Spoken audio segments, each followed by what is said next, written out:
The views expressed on the Nova Society are those of the panelists and guests and do not necessarily reflect the views or opinions of the Phoenix Research Institute or any institution which any panel member is associated. Reproduction or dissemination, other than for the purpose of education or information without the express written permission of the Phoenix Research Institute or Nova Society Media, is strictly prohibited. And welcome back to the Nova Society. I'm your host, Dr. Brooklynn Ann Weldon, and I'm here with my panel, Dr. Scott Gershwer and Dr. Mark Bound. Today we're going to discuss what possibly happens next. Is the United States of America, where are we now? Are we at a constitutional crisis, beyond a constitutional crisis, into full-blown fascism, dictatorship? Where are we now? And what happens next? So with our brilliant prognosticators who always get the future correctly in their assessments. There's fake news. Well, one of these times you will be correct.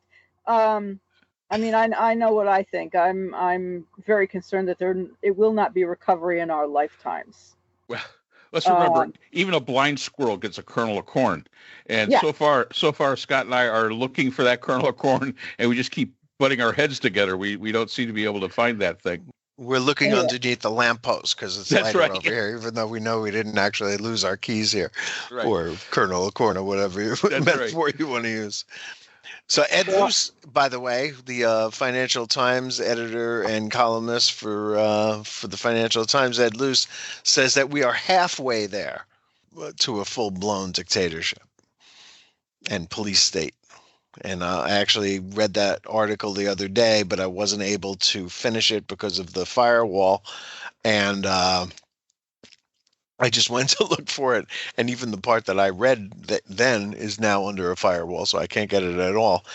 But he made, if memory serves, and it was only yesterday, pretty good argument for taking the steps that you would need to take in order to have a police state. And a lot of that has to do with people getting whisked off the streets, their windows of their cars smashed in, getting dragged without any kind of hearing or anything to prison. What we've seen is for the second time, an immigration attorney who's gone to Canada on vacation, coming back through the border, getting stopped, his phone confiscated, detained for 5 hours with his family until he answers questions, which is at least harassment, if not actually intimidation. And you know, at this point, I think you have to kind of wonder what the future has for Judge Zinnis and Judge Boasberg and all the other judges who are trying to stop this administration from going full-blown Nazi, because they're putting themselves in the line of fire. Anybody who speaks up against Trump, as we somewhat often find ourselves doing here, is likely to find themselves in one of those 5 brand spanking new prisons down in El Salvador. Yeah. And here we were talking about when Trump got elected, maybe getting some property down on the Virgin Islands and just sitting there drinking little drinks with little umbrellas into them. That would be definitely a difference. El Salvador would not be nice. Are we there yet? No, we're not there yet. I truly don't. I think the fact that the judiciary is at least going through the motions. As Scott mentioned, Bozeman, Chutkan, I mean, there's a bunch of different judges that are doing what the judicial system is meant to do.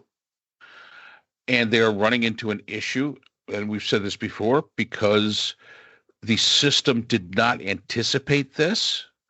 I mean, the founding fathers were brilliant guys. I mean, they were really pretty smart guys, but they were human beings. They were just men.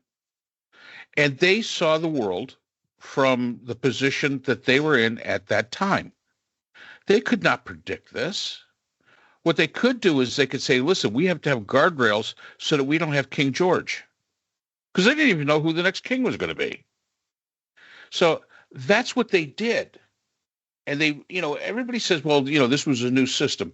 I would argue that it really wasn't a new system. They took the system that they knew and they changed it a little to be able to have a system that they could understand, that the people that it was going to govern could understand. They could understand monarchies.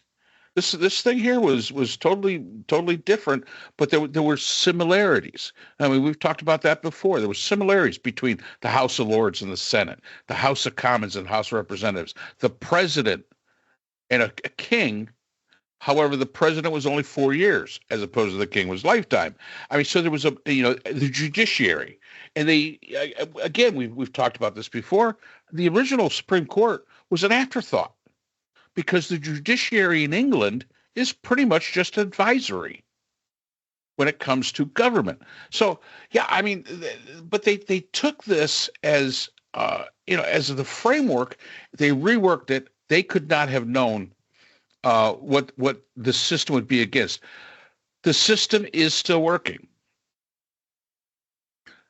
As I say, the judiciary is still performing its functions. You may not like the judiciary for the way it's performing its functions. I know I don't like how slow the damn thing moves.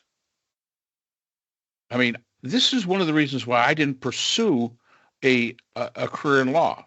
I had my master's, but I never went on to get a GED, simply because I would have gone nuts at the slow-moving wheels of justice. My attitude is, come on, let's move this along, boys and girls. This isn't that hard. And I just never had the patience for it. So I didn't select that career. The justice system moves slowly. We were talking about some of the rulings down in Texas, and that happened recently. And it was like, well, you can't go from point A to the Supreme Court in like a day. That's not the way the system is set up. As far as the Congress is concerned, there still is opposition. In Nazi Germany, there was no opposition. If there was, it was gone. Well, the opposition still exists. And the opposition still has some numbers. They're not a majority, but they have some numbers. They can still speak. I wish they would stop trying to do photo ops. Like, I'm going to go to El Salvador. Yeah, okay. That's a photo op. I don't think anybody's going to bring Garcia out to you, hand him over and say, here, take him back. That is not going to, if it does, hey, that's great, but I don't think that's something that's going to happen. So there are still elements of our government that they're trying to use the guardrails they have. The one that doesn't have it is the executive branch. The executive branch is basically the problem at this point in time. But that's not the first time in our country's history that the executive branch has been a problem. So we survived it before. But we only survived it because the electorate came out and said, wait a minute, we want something different. And my problem right now is that, and I've said this and I'll continue to say it, my problem is the apathy that's out there toward this. It doesn't impact me directly, therefore I don't care. If we're halfway there, as Scott says, as the article says, we're halfway there, that's the impetus that's going to push us the other halfway. And that's it. Scott, what else did the article say? Or did you not get Scott's too cheap to pay to get past the firewall, so he doesn't know. Well, all right, Scott. I could speculate. You can speculate. Please do. Yeah, please do. Because I mean, to me, I honestly don't see this changing in my lifetime, at least. Changing back, you mean? Yeah, changing back. It's. I mean, there is no more Republican Party, for example. As Mark said, the restoration, the law moves very slowly, and what has been destroyed quickly took a long time to build. And I don't see that restoration of anything viable. Our trade relations, trust of us globally, a viable conservative party, a well-functioning Democratic Party, an invigorated electorate, a much more balance of wealth distribution in the country, news that is trusted, an educational system that is not all excited, not run by people who are all excited about wokeism and critical race theory. And I mean, there's a lot of work. Yeah, I get where you're going with this, but clearly one of the things that the framers of the Constitution got wrong is that a certain reliance on the President of the United States having some measure of self-restraint.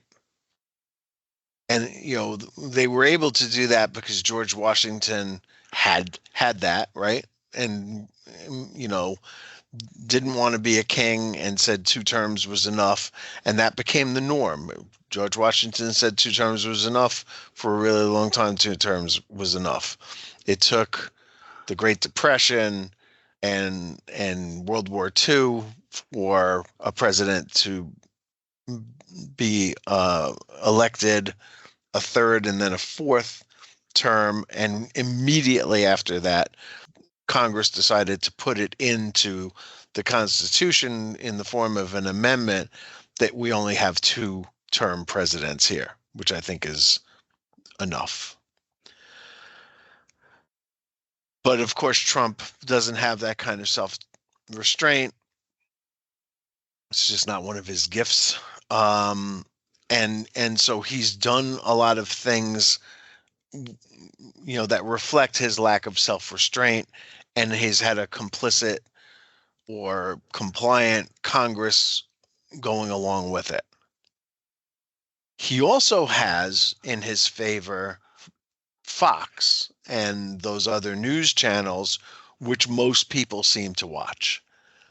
And that meant that 4 years of Joe Biden being what I would actually consider to be an above average, if not outstanding president, was met with nothing but contempt and nothing but rancor.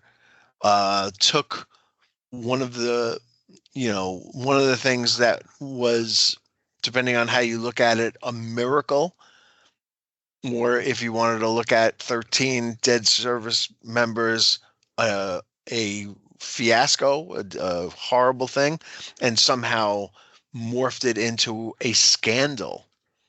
So that was something that he couldn't quite live down. And it was very much the turning point of his presidency. As much as he tried, and I don't think he tried enough, but he did try to say, look, man, we got 150,000 people out in like 2 days.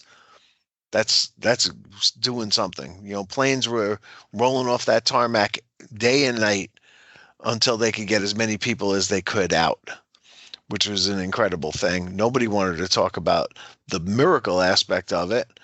They only wanted to talk about the disaster aspect of it and turn it into something that was, which it was not, which was a scandal. And then, as far as inflation is concerned, I'm not even sure that inflation is necessarily the purview of the president. We have a Fed chair for that. We have a Fed that has the remit to make sure that inflation and unemployment are under control. And there's very little the president could do about, prices, right? As we've always said, there's no switch or dial in the office that allows them to set prices. This is a free market society. It goes by supply and demand. The demand was there, but the supply was not. Ergo, prices went up. That had nothing to do with what Joe Biden wanted or was even able to do, except in one case, which was baby formula, when he had to have baby formula flown into the country because there simply wasn't enough of it in certain places like Indiana that needed more. And that was the solution he came up with. And it was met by nothing but contempt from Fox and the other right-wing media. So for 4 years, while he had a really good presidency, he got nothing but contempt. Trump is returned to office largely because of that. Because as he continues to say, and his people continue to say, the economy was a disaster. The world leaders had no respect for Biden. They would have never have done, Putin never would have invaded Ukraine if Trump was president, so on and so forth. Ridiculous claims, but claims that you can make if you control the media that most people watch. And so Trump has these advantages, but he also has a couple of disadvantages. Number one being he's insane. Number two being he's old and insane. And he might be in tremendous physical shape, but time catches everyone. And, as sad as it made me at the time, Lawrence Taylor is not playing football anymore, and the best athletes in the world can't defeat Father Time, and neither can politicians. So this will pass. When, I can't tell you. I would hope sooner rather than later, but I can't tell you. But it will pass. And when it passes, as I've said before, I still believe that a lot of people who were complicit or compliant will claim that they were not, and will keep quiet about their role in this. And we'll probably get away with that. But we will go back to business as usual. If you are correct that there is no more Republican Party, Brooke, and I think you might be, that this is now the Trump Party and only the Trump Party, I think that they will face defeat. And I think that this will spring into a more positive thing, namely a period of progressive legislation, progressive America. I've long said, and I still believe, that progress always wins. And yes, we've had setbacks, we've had them before, but that in the end, progress will win out. And we're in an ugly period right now. There's no doubt about it. If we're halfway, if we're 3/4 of the way, if we're 1/4 of the way, I couldn't tell you, to a police state, we're definitely way closer to it than I ever thought we would be in the United States of America. I never thought that I would see Kash Patel as the head of the FBI or any number of other horrific people that he's hired for this. But those decisions will have consequences, and those consequences will be borne out in elections. I believe that. I don't have a great deal of faith in the American people, but I have enough faith that, especially, by the way, if Fox, doesn't outlast its master, right? If Rupert Murdoch passes and the right son gets to take over, that won't be the tool that it has been for a long time now for the right wing. And I would agree with almost everything that my friend Scott said. Politicians do seem to defeat Father Time. Look at some of these old buggers they got in there. I mean, come on. Strom Thurmond, I'm from a state. Strom Thurmond, 102 years old. He didn't know where he was. And even after he was dead, I think the South Carolinians would have elected him in anyway. That's where the dead guy would have won. Did you live down there when he was? I did down there. Yeah, I did. Yep. And it must have been something to see. It was. I mean, everybody knew. I mean, and truly everybody knew. His staff basically managed him. It was like Feinstein. Feinstein was gaga for a year or two. She had a great career.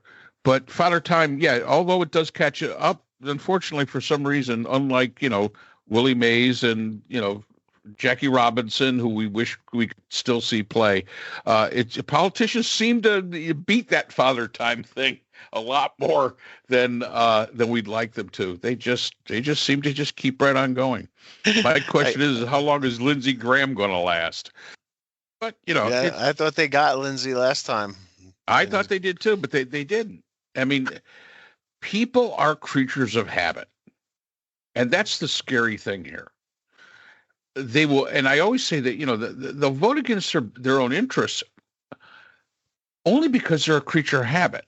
We do not like admitting we're wrong. Human beings are really adverse to that. And if they change course, that must mean you're admitting you're wrong. And that is a problem. I mean, that is a problem. That's a human failing. And the only thing I would say about, will it go back to the way it was, Brooke? No. But then again, it never has. Society always evolves. I don't recognize the world from when I was growing up in the 60s and 70s. But then again, the 80s were different, as were the 90s. 9/11 happened. If you had said that to me, and when 9/11 happened, I was 40 years old. If you had told me something like that could have happened in the first 40 years of my life, I would have said, you're out of your mind. It's not possible that we would become a country afraid. We were never afraid of anything.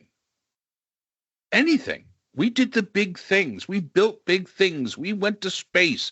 We did all the big things. And we weren't afraid of anyone. We embraced the world. We traveled. We went to other countries with our absolutely terrible Bermuda shorts, the checkers, and you could tell an American when I was in Germany, you could tell an American from a mile away just by the clothes he was wearing. You knew that was a bloody American. But we embraced it. Today, we're afraid of everything. We're afraid of not only other countries, we're afraid of each other. All these monsters that we've created. And I don't honestly think 9/11 is the only reason for that. I think that we have, as Scott said, Fox News wasn't a big deal in the 1980s. And I don't even know when, I can't even remember when Fox actually came in. I think George H.W. Bush was president. Yeah.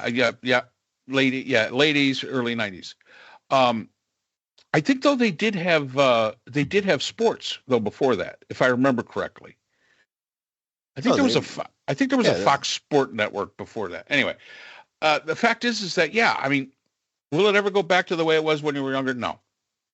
Well, that's actually a good thing. No, I didn't mean back to the way we were younger. I mean back to the way before people were worried about being abducted by ICE and having their passports taken away and being we can only hope black-hooded off to El Salvador. We can only hope, Brooke. Where the branches of government power is shared among them, and the executive attends to what the judiciary says, rather than the unitary executive theory, which is what is being practiced now. Well, that's going to be all up to the American people. Yeah.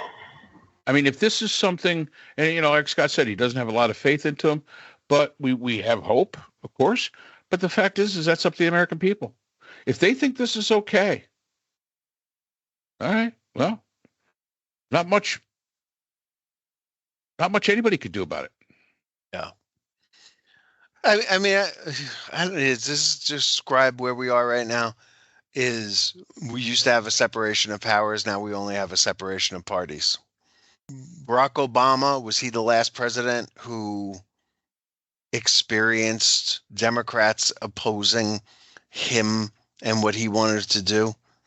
Did the Republicans go along with Bush in everything that he wanted to do? I think that there was opposition during Bush. I know that there was opposition when Barack Obama was trying to put Obamacare in. Democrats were, fought somewhat against it until they got what they wanted for their states, right? There was the Nebraska, I believe it was, carve out, or, there is no public option in Obamacare, which would essentially be probably by now Medicare for all, because of Democrats, not Republicans, fighting back for it, and suggesting that Obamacare would go down the road of Hillary Clinton's health care plan if he pushed for a public option. So Democrats went along with the Republicans on that against Obama. But then Trump comes along and he finds himself with a completely compliant Republican Party in every single aspect, whether it's the courts or Congress, and has his way with everything. The only opposition comes from Democrats. And somehow or another, we've got to get back to the regular order where this Congress treats itself like a separate and equal branch of government rather than a rubber stamp. I don't know if it'll happen. It'll happen. Yeah, it will. Yeah. I hope. I mean, we can only hope. So, yeah. Hopefully we answered that. So, Mark, when you were saying before that we wouldn't get back to regular elections or regular political party until 32, 36? Well, that was before Trump got elected. I said that, back in 2020, when Biden got elected, I said it's going to take 2032. Okay. Now Trump got reelected, 2040. 2040? Okay. Yep. And given where we are now, you still say 2040, or you think it'll be longer than that? Let's see what happens in 2026. Okay. I mean, that would be my thing. I mean, let's see what happens. If things go really well, if the people wake up and reject this in 2026 and really reject it, I might actually say we have a chance in 2036. There's a possibility. But I will say this, and I said it before, when Biden got elected in 2020, that's a tough job. Whoever, if it's a Democrat or a Republican, I don't care who it is, actually. 2028, whoever gets that job for that 4 years, you got a lot of work to do. You have got a lot of crap to clean up. And that's what I say about it getting back to some semblance of normality. There is just so much destruction left in the wake of this. It's hard. But it's only going to be felt economically, which is the next thing we should talk about. That's right. Let's move on. Let's move on to the next one. We'll talk about economics. Alrighty. So thank you again to all our listeners, and thank you both for your analysis and your thoughts, as always. And we'll see you again next time on the Nova Society. The Nova Society is a production of Nova Society Media, a division of the Phoenix Research Institute. We'd like to thank our production partners, Buzzsprout, who hosts the Nova Society, Audacity, our editing partners, Apple iTunes, the largest source of podcasts and music on the internet, Spotify, the most popular platform for the Nova Society, and iHeartRadio, your source for all things music and podcasting. The Nova Society is available on all of these and other quality platforms listed in our description. We'd also like to thank all of our listeners. Without your support, the Nova Society would not be possible. If you have a question or a comment, we can be reached at nova.society.podcast@gmail.com. So for Dr. Brooklynn Ann Weldon, Dr. Priscilla Hobbs, Dr. Scott Gershwer, and all of us here at the Nova Society, I'm Dr. Mark Bound. Remember, the true power in society is knowledge. Thanks for listening, and we will see you again next time. We'd like to thank our sponsor for this episode, the Journal of Interdisciplinary Conflict Science. The JCIS is an open journal for upcoming scholars. The JCIS is currently accepting article submissions on an ongoing basis. JCIS is a publication of Nova Works, a scholarly repository at Nova Southeastern University. A link to the journal is in our description.